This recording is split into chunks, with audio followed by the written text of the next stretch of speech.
Welcome to today's webinar. We are excited you are here. My name is Tony, and I am a career expert here at FlexJobs. And as we start every webinar, if this is your first one, we always give everybody just a minute to log in, get settled, find out where the chat section is, where the Q&A section is. And if you'd like, feel free to let us know where you're joining from in the chat so you can get used to using it, as well as giving us an idea of where you're joining from. We love to see where in the world you are. We are going to record this presentation today. We always send the recording as well as any resources that we have that would be helpful for you to sort of employ some of the techniques that we're going to talk about today. You don't have to take detailed notes then because you'll get all of this later, but you certainly can. And we do have some exercises today that you might want to jot down, or you can use the chat to do that as well. We have pre-recorded this presentation. However, we do have a Q&A at the end where a career expert is here live to answer any of your questions, and we can go through some of those questions all throughout the webinar. So thank you for attending for the event. You can look for the recording in your email in the next couple of days, and we will have that out to you so you can refer back to this if you need to. All right, well, let's talk about the specific topics we're going to cover today in Beyond Age, how you can showcase your value in today's workforce. We're going to talk about job searching as somebody who has years of experience, how you can identify and focus on your strengths. We want you to be able to highlight your value in the various steps of the job search process. It's so important that we talk about mindset when it comes to the job search in this particular market. And we do have some additional resources for age-friendly employers that we'll share today, and also in the resources when we send out the recording. Before we go to the next slide, I'm curious if you can just add in the chat, can you tell me what you think some concerns are from employers when it comes to them deciding to hire an older worker? What do you think are some of the concerns? And we'll just give a second for that to pop in. Concerns that employers might have for hiring older workers. I'm starting to see some things come in. Yeah, I think that things like not working for too long, not being flexible, maybe, not comfortable with technology or open to new ideas and innovation. Those are some things that, are commonly expressed in terms of, why people think or why employers may not jump at the chance to hire somebody with advanced years of experience, if you will. So thank you for adding that. I think it's important that we talk about the strategies that you should employ while you are going through your job search.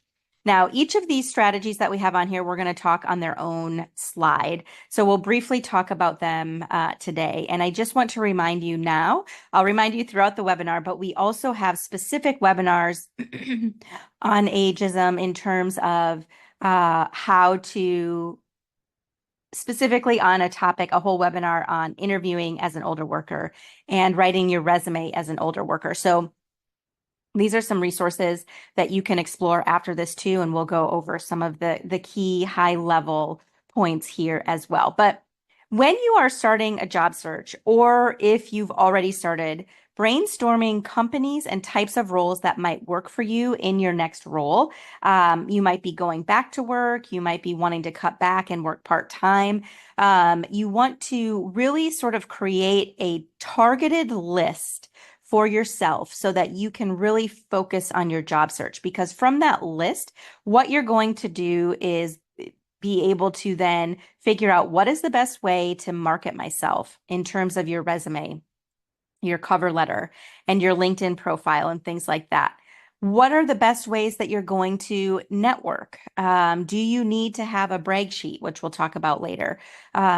Who should you talk to? Can you connect with people at the target companies that you have on that list you made while you were brainstorming?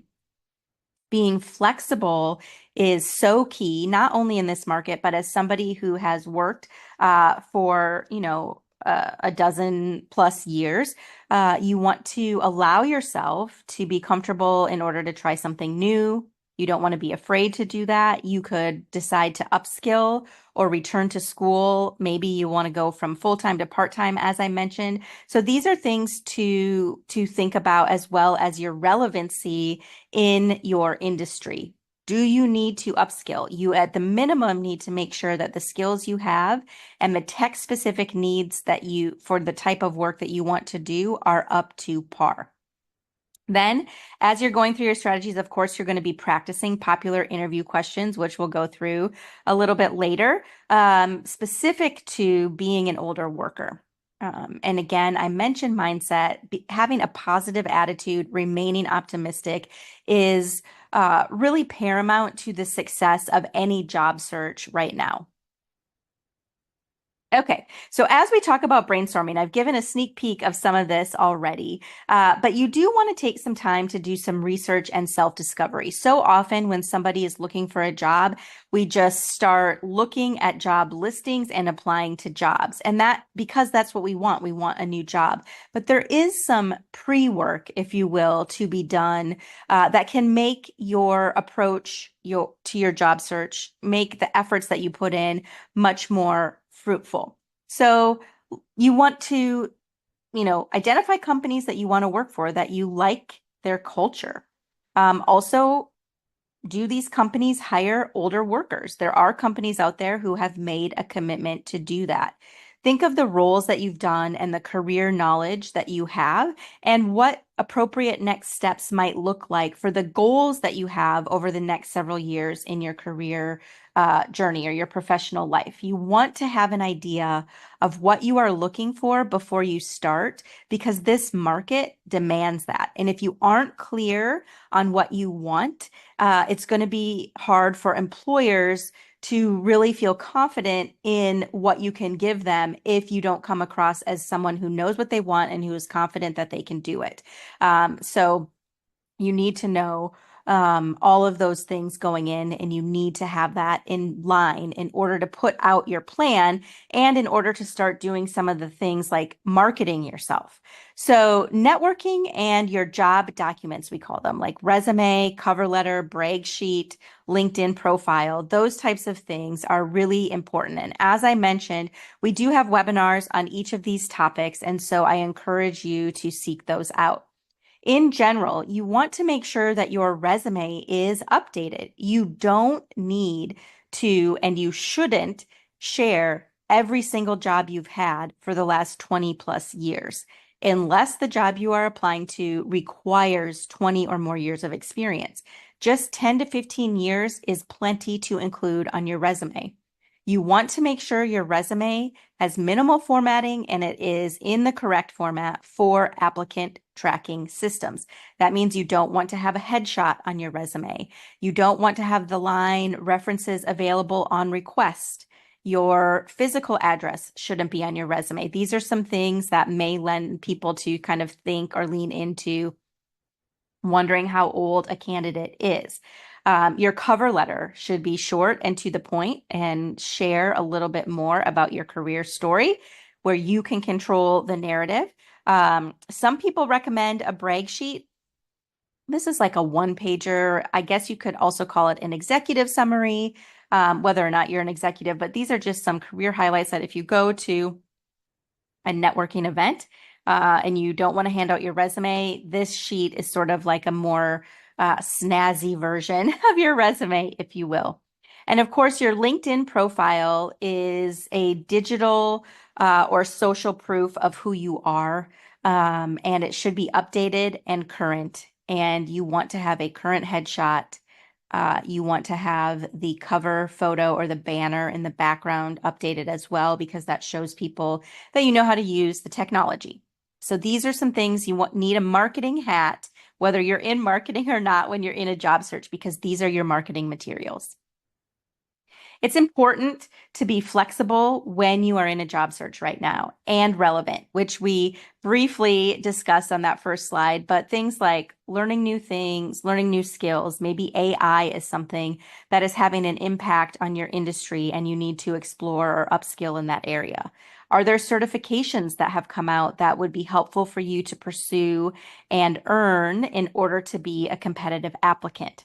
What about the technology tools that you're using? Or maybe you haven't worked remotely before and you want to work remotely now. What technology tools would be helpful for you to know and to have relevant information on so that you could execute remote work in the way it needs to be done? And finally, being flexible in the type of employment you would accept or you would be looking for: full-time, part-time, contract, freelance, hybrid. There's a lot of different opportunities out there. And the more flexible you are, the more you are opening yourself up to opportunities that you will find that could and would work for you in your next role. All right. And of course, practicing is key. Once you start getting interviews, you want to, of course, practice the most commonly asked interview questions. You want to use the STAR method. Tell me about yourself. Where do you see yourself in 5 years? Those types of things. Now, some employers may, and you may have a discussion in your interview where you sort of remove the elephant in the room of your age. And some employer might say, how do you feel about working for someone younger than you? As might be the case as you're seeking new employment. So you really want to think about that. One of the concerns that people have in hiring older workers that's been reported is older workers may be overqualified and they may be bored. And so if that's the case and you are applying for a job that you're overqualified for and you do get an interview, how would you explain, the fact that you're overqualified? Is this work going to challenge you or are you going to be bored?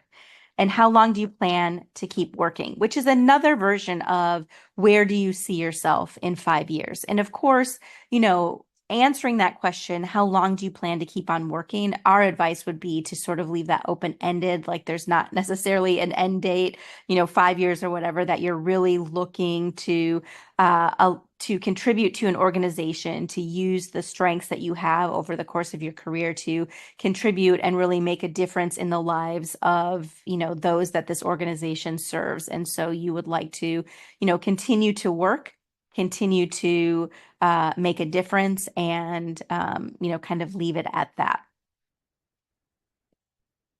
All right. So we've got the general job search strategies laid out with some information around those, but how do you identify your strengths as you start brainstorming? So let's kind of dive into that a little bit. I have sort of an interactive exercise. Now, we're not going to take the full amount of time that's recommended to do this, but I do want you to get started so that you can kind of get some momentum in how to really iron in or nail down, excuse me, those strengths that you have. This exercise, is going to help you be able to craft a compelling narrative and to help you with your STAR development, which stands for situation, task, action, and result. All right. So the first step is to identify your strengths. Normally, you would take 10 or 15 minutes to do this, but I'm going to give everybody a minute or so. The goal is to list 5 to 7 of your top professional strengths. Now, in 1 minute, you're not going to be able to list all of them, but I do want you to kind of get your brainstorming going.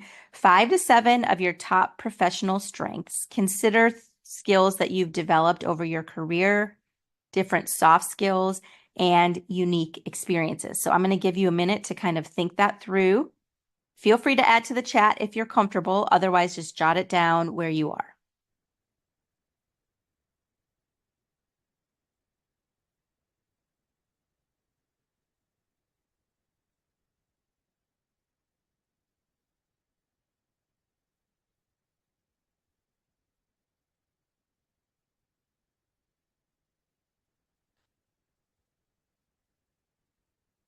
Okay, just a little bit longer to go through that.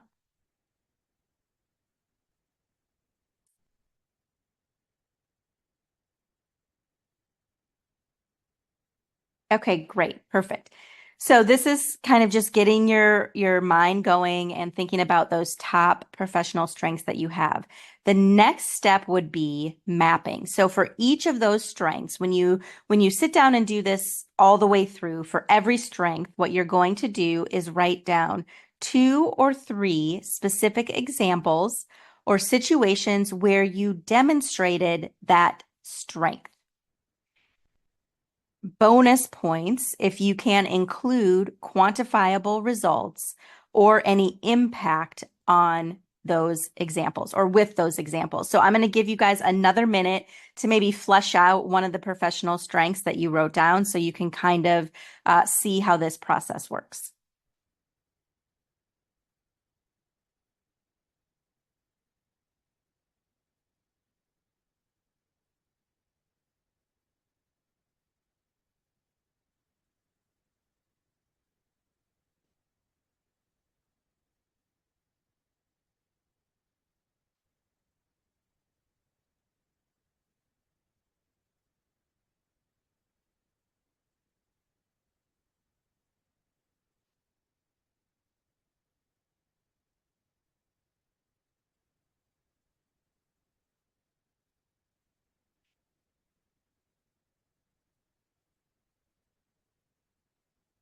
Okay, so hopefully you started to jot down some ideas or gather some ideas in your mind. If you've added it to the chat, thank you for doing that.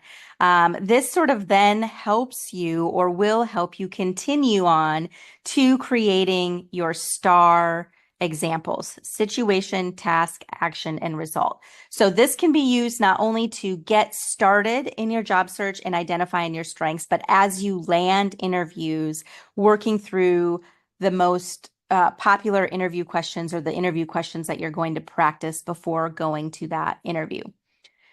Now, there are some other strengths or general strengths that I wanted to list here that you might be able to consider. These are fairly common in workers that have more experience. You're going to have results to share.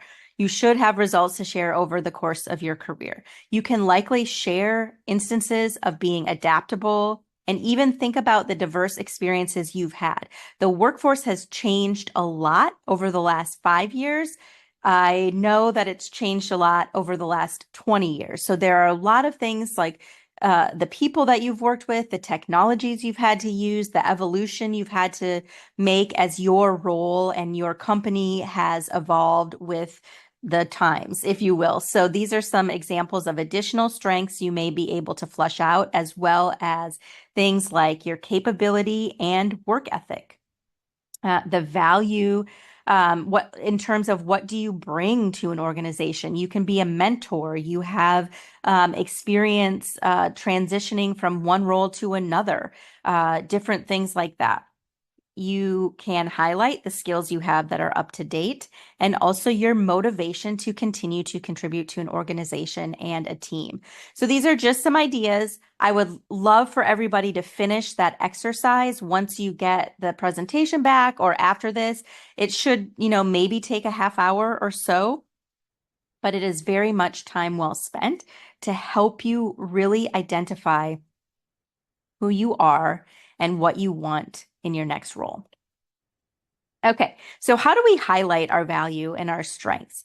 Once you have a good idea, you can start to move to this step to help employers understand why they should hire you. And it starts by having a cohesive career story. So you're going to think about how the position, that you are applying to, or eventually interviewing for, and how it fits with your work history and your accomplishments, and of course, your professional strengths that we've just identified. This is going to help you work on what you want to share, and a cohesive career story includes your resume updates. It includes your cover letter. It includes your LinkedIn profile, and it includes your interviews, which we have been discussing in the previous slides. So with the loose framework that you have now, you can begin focusing on updating your job documents. Again, how does your resume need to be updated to match current standards? Number one.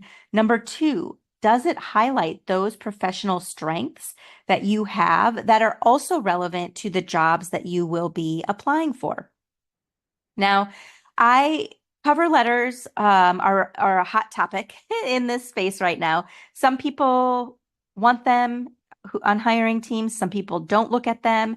In some industries like IT, it seems as though a cover letter may not move the needle.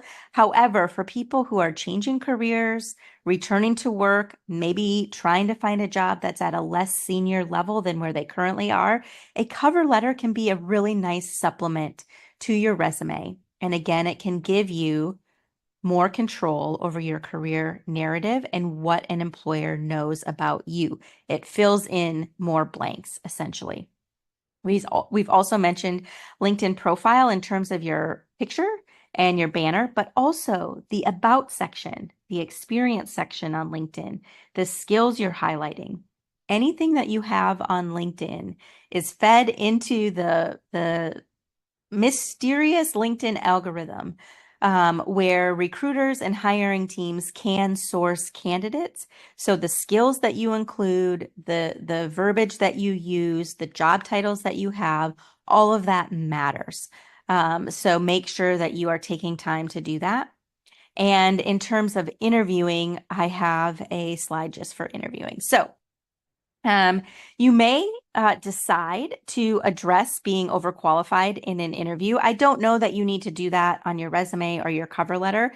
But in an interview, you might say something like, at this point in my career, I'm really looking forward to being an individual contributor and focusing on the work tasks and responsibilities that, I know that I am really good at and I can really execute on a high level and make sure that I'm driving results. And so you're kind of, saying you don't want to manage people by not saying you don't want to manage people, right?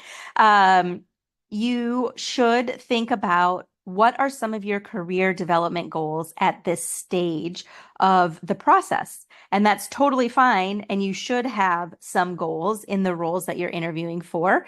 Write those down as well.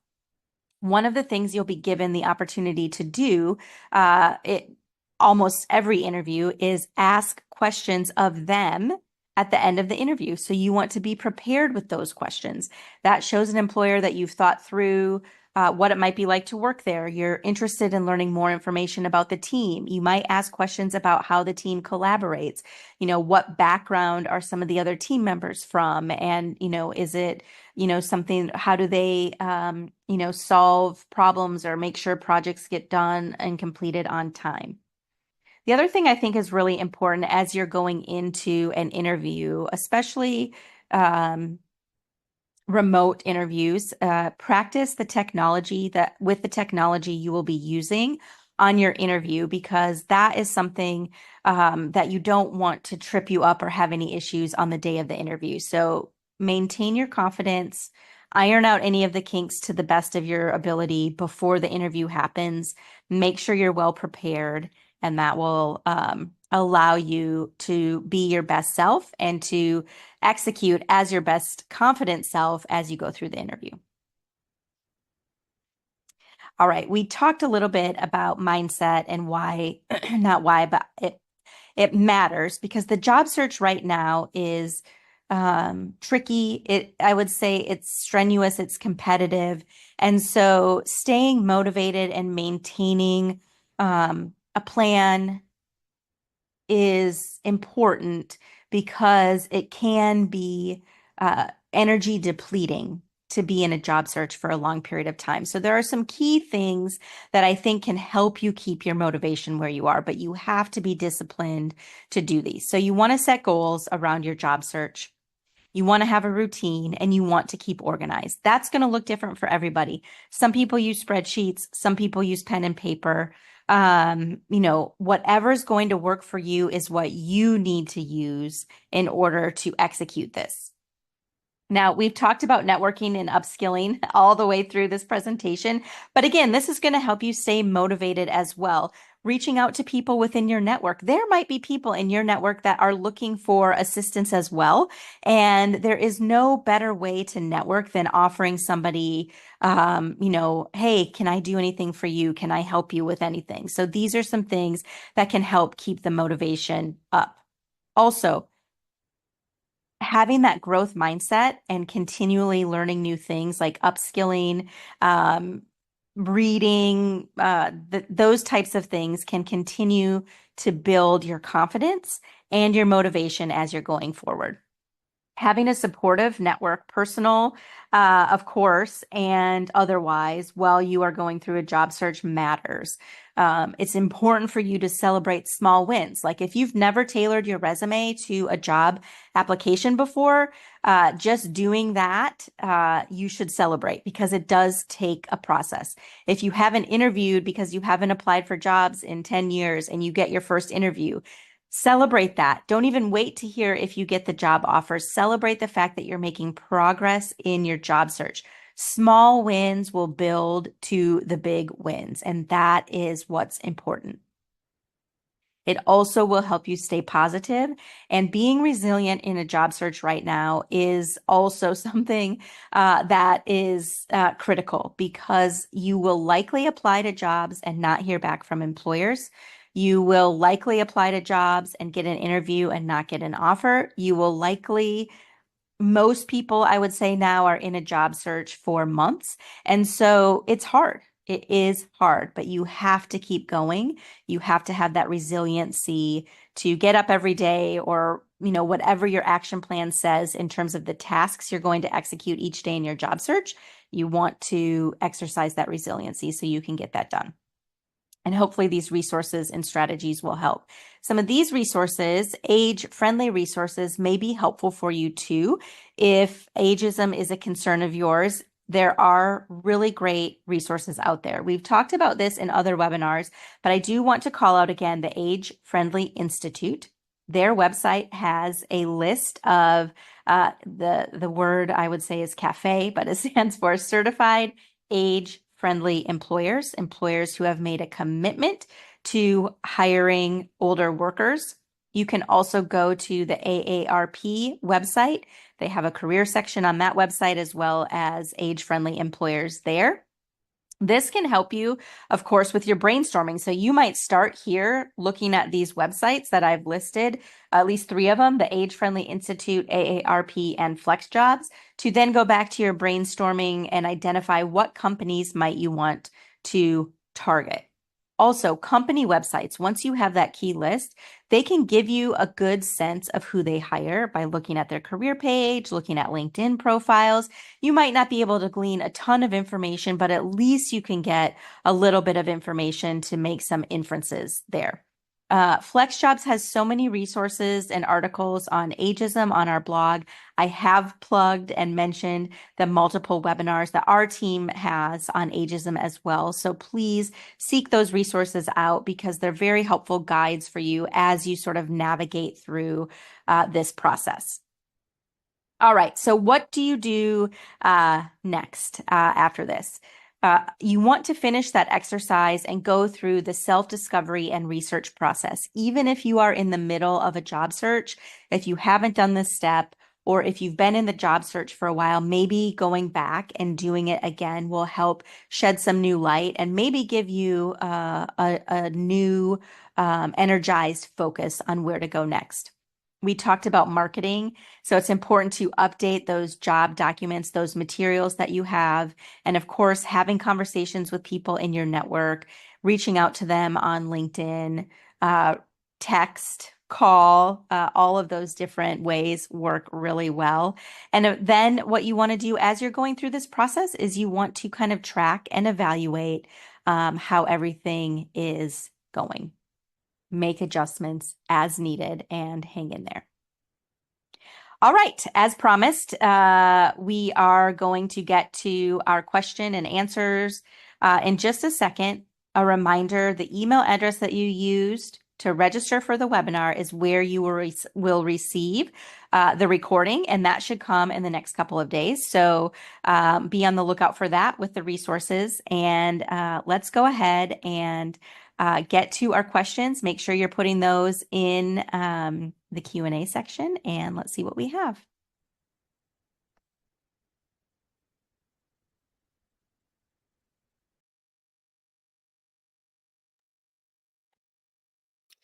Hi there, this is Tony, ready to answer your questions. Let's go ahead and dive in and see what we have. Does FlexJobs have knowledge from partner interviewers of what they really think about older workers? What are they expecting from us? I think that the information that was presented here and that's out there is, organizations really are looking to find somebody who is a good fit in the organization and has the skills to do the job. So I think in general, what people are looking for are candidates who meet those two things.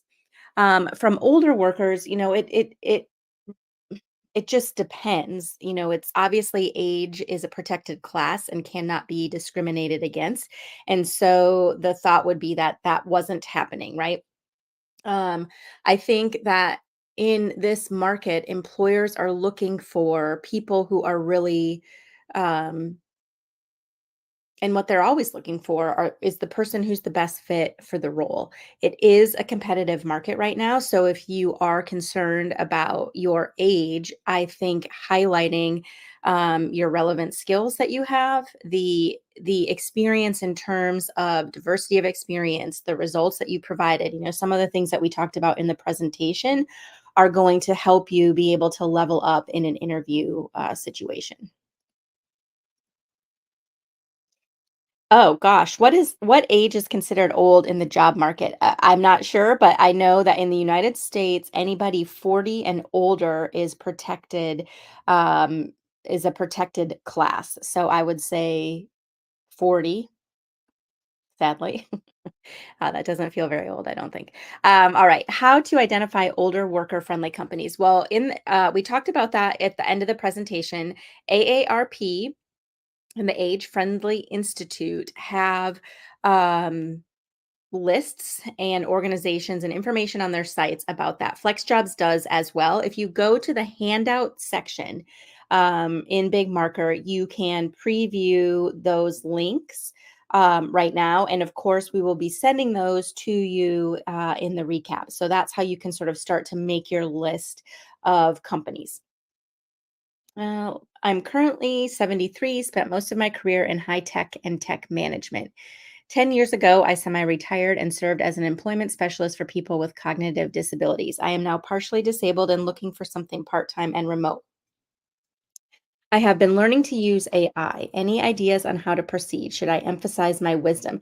Yeah, I think what I would do is go through this exercise that we talked about in the presentation, also identify some age friendly employers that might be.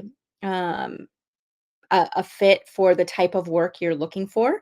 I'm not sure if you're looking for something as an employment specialist or a transition specialist, or if you'd like to do like tech support or something along those lines. I think it's good that you are upskilling and learning to use AI. I think that's something that you could add to your resume.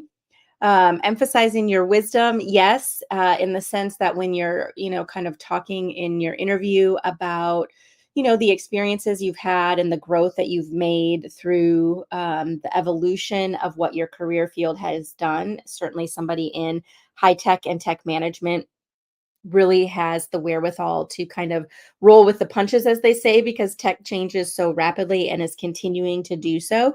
I think that can be a really good strength of yours to lean on. It does happen that, for instance, Teams doesn't work at the time of interview. How do we friendly like address this issue and agree in a solution? I'm not sure what you're asking here. Um, Testing your tech before an interview is always really important. I will also say I tend to have issues with Teams myself, but I think it might be because I don't use a PC. So you want to play around with the browser that you're using for these tech tools where your interview might be happening, which Chrome or Firefox, just like what works best for Big Marker, Chrome, Firefox, those are some things that you want to be aware of when you are preparing for an interview. I know that there is a desktop version of Teams, there is probably a mobile app of Teams, and you can just, click on the link that the people send you for the Teams meeting, and that should work. But practicing and downloading and getting comfortable with it ahead of time so that any of those bumps that may happen the day of the interview, you've already practiced, you have some familiarity with playing around with the software. Can help, kind of ease the nerves. I think if you get into a situation where, and this has happened to me before in an interview, where the program that we were using, my camera didn't work, or the audio on my computer didn't work. And so you can kind of troubleshoot that. That's part of the thing that employers are looking for. They don't want you to see you getting frustrated when something like that happens. They want to see you solve the problem. And so we popped on the phone instead of, kind of going through the computer microphones. And that seemed to work out. Of course, you're a little flustered, and you wish it wouldn't have happened, but it does happen. And you really, in that moment, need to figure out what you're going to do to problem solve so that you can still have the interaction, the meeting, the interview, whatever it is, without being frustrated and upset and having that kind of derail what you were setting out to do in the first place. Are there any particular types of jobs that would be easier, quicker for older applicants to land? I think this varies on people's skills. I know on the FlexJob site, we do have some articles about this.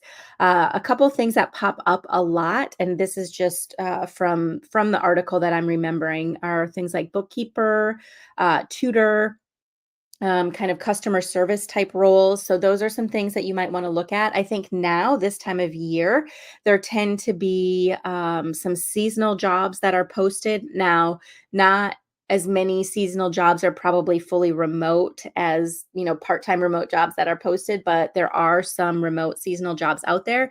There are in-person seasonal jobs out there as well. So those might be some options or opportunities for you to consider as you continue through a job search that for many people, as we talked about, is taking a handful of months. How do I determine transferable skills from IT to non-IT field? There's a couple things that I would do before AI sort of exploded. Used to tell my clients, look at the job description and the skills and requirements of the role. If you can read through those, and let's say you read something about, managing a project, or you know negotiating a deal or something along those lines. If you're reading through those requirements and you can think of a time and a story, an anecdote where you in your career were doing that, even though it was in a different industry, then you've identified a transferable skill. Okay.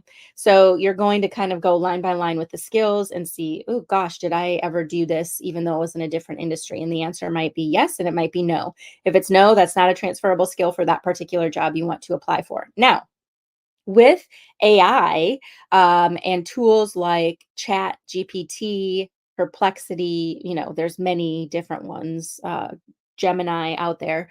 You can even ask the question, I would like to identify my transferable skills. I worked as an IT support specialist and I would like to transition into a non IT field.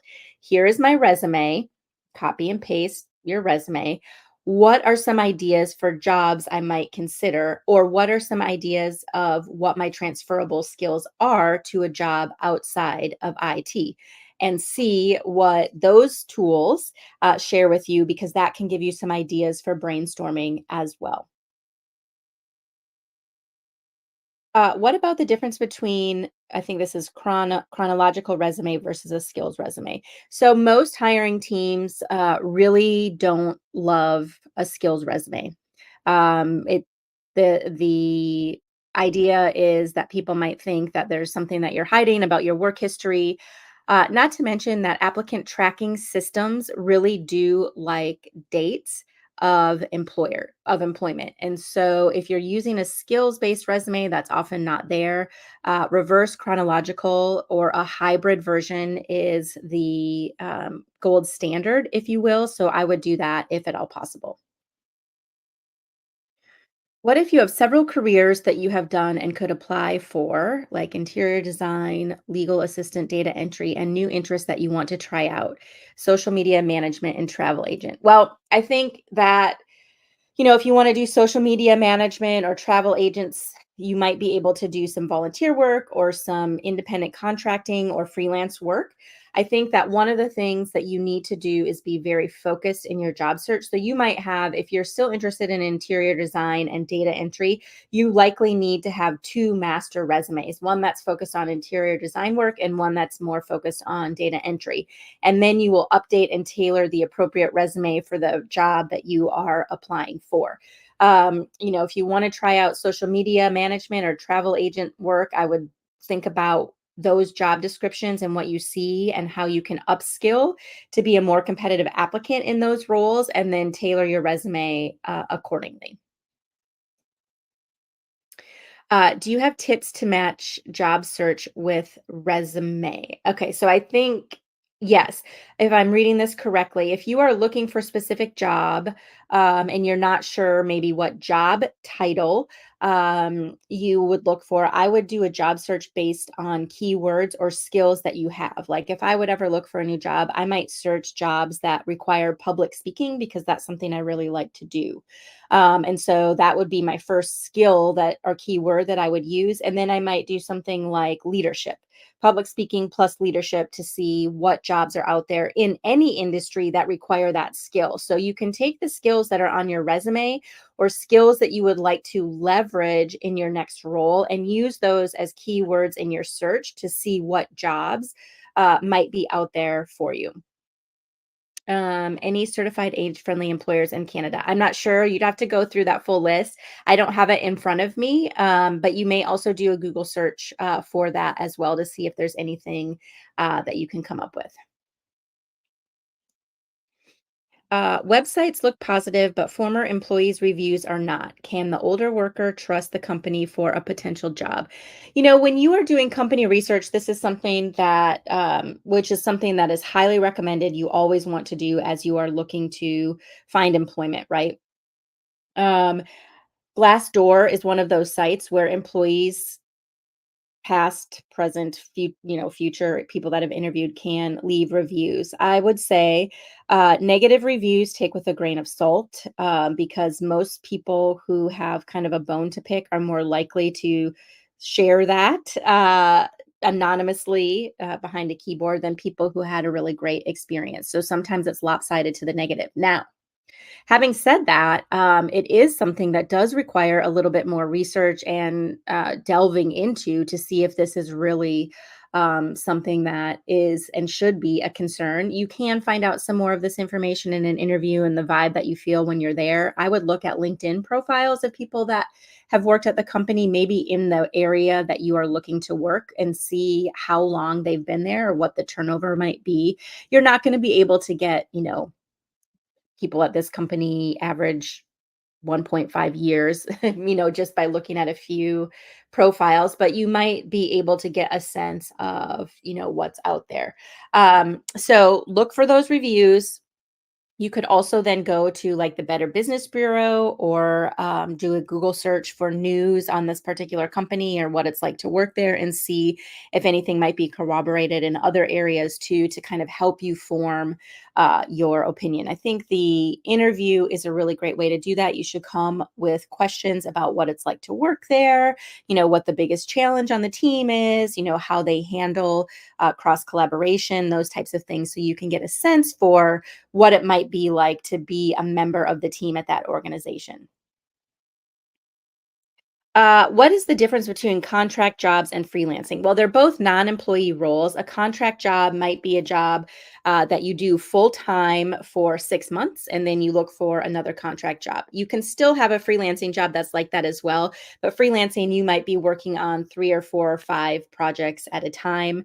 I don't know that there's a ton of differences there in terms of that kind of stuff, but sometimes people look for contractor roles that are full time for a period of time, and then they move on to the next contract job. Freelancing might be, 3 or 4 part time assignments that you're working on, and freelancers can call their assignments contracts as well.